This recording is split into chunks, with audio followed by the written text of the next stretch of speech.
ಪ್ರೀತಿಯ ವೀಕ್ಷಕರಿಗೆ Shankaranand TV YouTube ವಾಹಿನಿಗೆ ಸ್ವಾಗತ ಸುಸ್ವಾಗತ. ಇವತ್ತಿನ ವಿಡಿಯೋನಲ್ಲಿ ವಿಶೇಷವಾದಂತಹ ಮತ್ತು ದುಃಖಕರವಾದಂತಹ ಒಂದು ವಿಚಾರವನ್ನು ತಿಳ್ಕೊಳ್ಳೋಣ.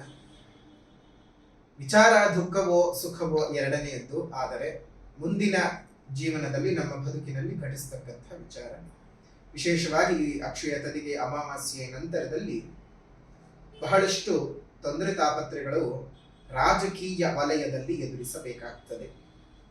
ಈಗಾಗಲೇ ನಾವೆಲ್ಲರೂ ಸಹ ಗಮನಿಸ್ತಾ ಇದ್ದೇವೆ, ರಾಜಕೀಯ ವಲಯದಲ್ಲಿ ಯಾವ್ಯಾವ ರೀತಿಯಾಗಿರ್ತಕ್ಕಂತಹ ಅಲ್ಲೋಲ ಕಲ್ಲೋಲಗಳು ಸೃಷ್ಟಿಯಾಗ್ತಾ ಇದೆ ಅಂತ. ಆದರೆ ಇದನ್ನು ಮೀರಿದಂತಹ ಏನು ರಾಜಕೀಯದಲ್ಲಿ ಹಲವು ವಿಪ್ಲವಗಳು ನಡೀತಾ ಇದ್ದಾವೆ, ಆ ವಿಪ್ಲವಗಳನ್ನು ನೀವು ಊಹೆ ಮಾಡಿಕೊಳ್ಳದ ರೀತಿಯ ಮತ್ತೊಂದು ವಿಪ್ಲವವು ಇನ್ನು ಕೆಲವು ದಿನಗಳಲ್ಲಿ ಘಟಿಸಲಿದೆ. ಎರಡು ಮಹಾ ವಿಪ್ಲವಗಳು. ಮೊದಲನೇದಾಗಿ ಪ್ರಾಣ ಹಾನಿಯು, ಅದೇ ರೀತಿಯಾಗಿ ಇನ್ನೊಂದು ಕಾರಾಗೃಹವಾಸವು.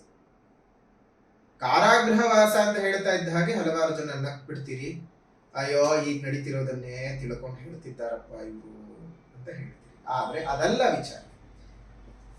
ಈಗಿನ ವಿದ್ಯಮಾನಗಳಿಗೂ ಮುಂದೆ ಚೈತ್ರ ಅಮಾವಾಸ್ಯೆಯ ನಂತರದಲ್ಲಿ ನಡೆಯುವಂತಹ ವಿಪ್ಲವಗಳಿಗೂ, ಎರಡೂ ವಿಪ್ಲವಗಳಿಗೂ ಬಹಳ ದೊಡ್ಡ ಮಟ್ಟದ ಅಂತರವಿರುತ್ತೆ.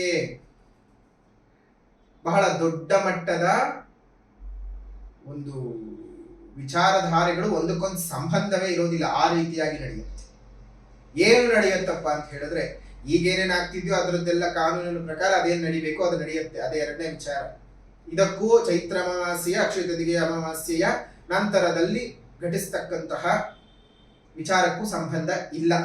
ಆದ್ರೆ ಈ ಚೈತ್ರ ಅಮಾವಾಸ್ಯೆಯ ನಂತರದಲ್ಲಿ ವಿತಿನ್ 2 months ಅಲ್ಲಿ ನಮ್ಮ ಪ್ರಸ್ತುತ ರಾಜ್ಯ ರಾಜಕಾರಣದ ಪ್ರಭಾವಿ ಹಾಲಿ ಮಂತ್ರಿಯು ಪುನಃ ಜೈಲಿಗೆ ಹೋಗುವ ಸಾಧ್ಯತೆಗಳು ಅತ್ಯಧಿಕವಾಗಿ ಇದ್ದಾವೆ. ಸಾಧ್ಯತೆಯಲ್ಲ, ಅತ್ಯಧಿಕವಾಗಿ ಇದ್ದಾವೆ. ಹಾಲಿ ಮಾಜಿ ಅಲ್ಲ.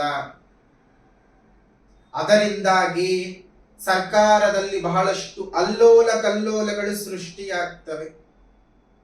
ಕರ್ನಾಟಕ ಸರ್ಕಾರದ ಈ ನಮ್ಮ ಸರ್ಕಾರದ ಅವಧಿಯು ಯಾಕೋ ಕೊನೆ ಹಂತಕ್ಕೆ ಬರುವಂತಹ ಎಲ್ಲ ಲಕ್ಷಣಗಳು ಸಹ ಕಾಣಿಸ್ತಾ ಇದ್ದಾವೆ ಈ ಚೈತ್ರ ಅಮಾವಾಸ್ಯೆಯ ನಂತರದಲ್ಲಿ. ಇನ್ನು ಮತ್ತೊಂದು ದುರಂತದ ವಿಚಾರವನ್ನು ನಾವು ಗಣನೆಗೆ ತೆಗೆದುಕೊಂಡ ಸಂದರ್ಭದೊಳಗೆ, 2 ಮಹಾನ್ ನಕ್ಷತ್ರಗಳು, ಮಾಜಿ ಮುಖ್ಯಮಂತ್ರಿಯು ಮತ್ತು ಮಾಜಿ ಪ್ರಧಾನಮಂತ್ರಿಗಳಿಗೆ, ಕರ್ನಾಟಕ ಮೂಲದ ಮಾಜಿ ಮುಖ್ಯಮಂತ್ರಿಗೂ ಮತ್ತು ಮಾಜಿ ಪ್ರಧಾನಮಂತ್ರಿಗೂ ಆಯುಷ್ಯ ಕಂಟಕ ಇದೆ. ಜಾಗೃತೆಯಾಗಿರಬೇಕು. ನಮ್ಮ ಅಭಿಪ್ರಾಯ ಭಯ ಹುಟ್ಟಿಸುವಂಥದ್ದಲ್ಲ, ಅಥವಾ ಅವರ ಪ್ರಾಣ ಹೋಗಲಿ ಅನ್ನುವಂತಹದ್ದು ಅಲ್ಲ. ಜಾಗೃತೆಯಾಗಿ ಇರಲಿ. ಯಾಕಂದ್ರೆ ಅವರ ಸೇವೆಗಳು ನಮ್ಮ ಸಮಾಜಕ್ಕೆ ಇನ್ನೂ ಪ್ರಸ್ತುತವಾಗಿ ಬೇಕಾಗಿದೆ.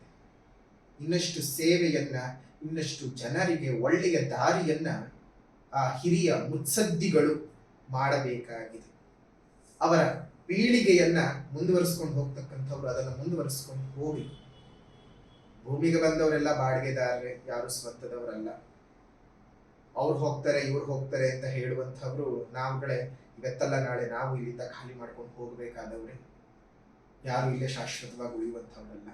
ಆದ್ರೆ ಈ ವಿಚಾರವನ್ನು ಯಾಕೋ ಹಂಚಿಕೊಳ್ಬೇಕು ಅಂತ ಅನ್ನಿಸ್ತು, ಹಂಚಿಕೊಳ್ತಾ ಇದ್ದೇನೆ.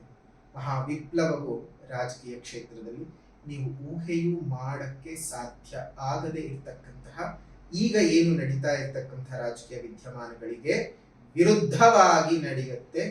ಅದೆಲ್ಲವನ್ನ ನೀವು ಗಮನಿಸಿ. ಈಗ ಹೇಳಿದ್ರೆ ನೀವೆಲ್ಲರೂ ಒಂದಕ್ಕೆ ತಳುಕು ಹಾಕೊಳ್ತೀರಿ, ಇದೇ ಖಂಡಿತವಾಗಿ ಇದಲ್ಲ. ಈ ಒಂದು ರಾಜಕಾರಣದ ವಿಚಾರವೇ ಬೇರೆ ಆಗ್ತದೆ. ನಮ್ಮೆಲ್ಲರಿಗೂ ಸಹ ಶುಭವಾಗಲಿ, ಮಂಗಳವಾಗಲಿ. ದೇವರು ಯಾರಿಗೆ ಪ್ರಾಣ ಗಂಡಾಂತರವಿದೆಯೋ, ಆಯುಷ್ಯ ಗಂಡಾಂತರವಿದೆಯೋ ಅವರಿಗೆ ಆಯುಷ್ಯವನ್ನು ಕೊಟ್ಟು ಕಾಪಾಡಲಿ. ಅವರಿಗೂ ಸಹ ಸೌಖ್ಯವಾಗಿ ಮಂಗಳ ಉಂಟಾಗಲಿ ಅಂತ ಹೇಳಿ ದೇವರ ಪ್ರಾರ್ಥನೆಯನ್ನು ಮಾಡ್ತಾ ಆಶೀರ್ವಾದವನ್ನು ಸಹ ತಿಳಿಸ್ತಾ ಇದ್ದೇವೆ. ಶುಭವಾಗಲಿ. ಲೋಕಾ ಸಮಸ್ತ ಸುಖಿನೋ ಭವಂತು, ಸಕಲ ಸನ್ಮಂಗಳಾನಿ ಭವಂತು, ಸರ್ವೇ ಜನಾಃ ಸುಖಿನೋ ಭವಂತು, ಸಮಸ್ತ ಸನ್ಮಂಗಳಾನಿ ಭವಂತು.